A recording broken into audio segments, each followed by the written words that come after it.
Bonjour, monsieur Samsa. Que se passe-t-il donc?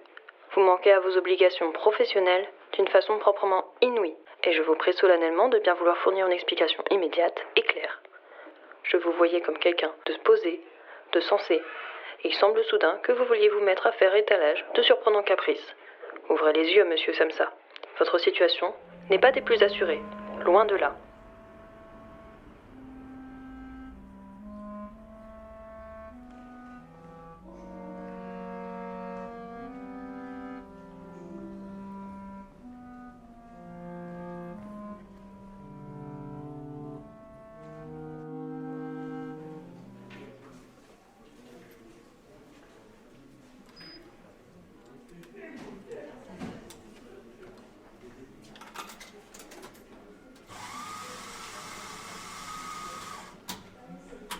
Votre situation n'est pas des plus assurées, loin de là.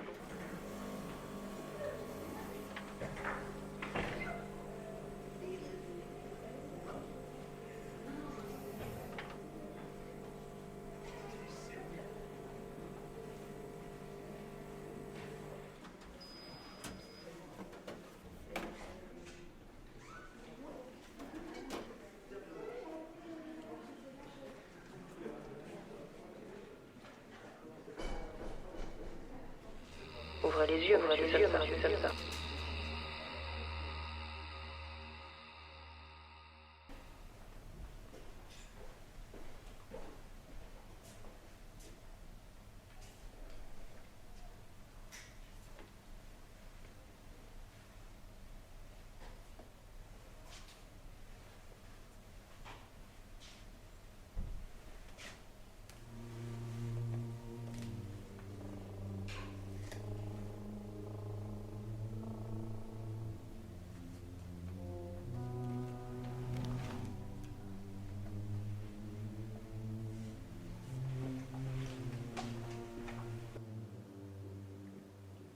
Et il trouvait qu'il lui était bien plus raisonnable qu'on le laissât tranquille pour le moment, au lieu de l'importuner en pleurant et en lui faisant la leçon.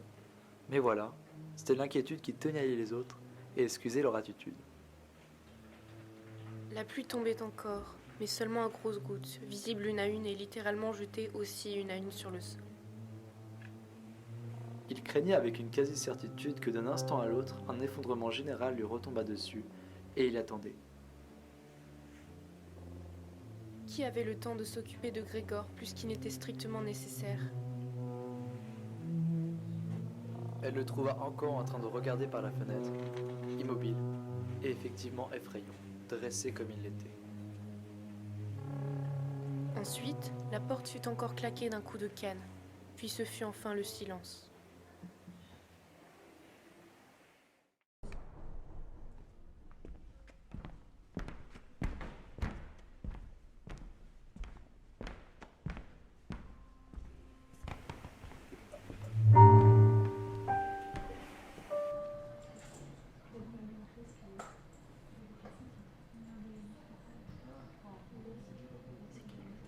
Je sais pas. J'en sais rien, c'est chelou. Mais t'as raison. Non. Trop jeune. Trop jeune sur la vie. Je sais pas quoi dire, ça c'était sur le dos. Je l'ai tapé quoi. Mais regarde-le aussi, j'ai une pitié. T'as vu comment il est habillé en plus? Qu'est-ce qu'il fout?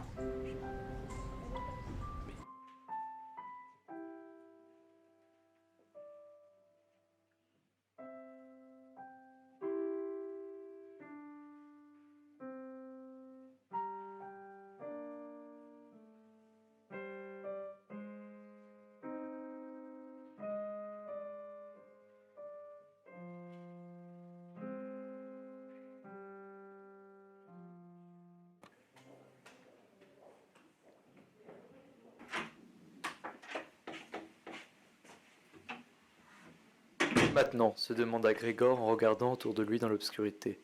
Il découvrit bientôt qu'à présent, il ne pouvait plus bouger du tout. L'idée qu'il devait disparaître était encore plus ancrée. Il demeura dans cet état de songerie creuse et paisible. Puis, malgré lui, sa tête retomba tout à fait, et ses narines laissèrent s'échapper faiblement son dernier souffle.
Alors, ça s'arrête là?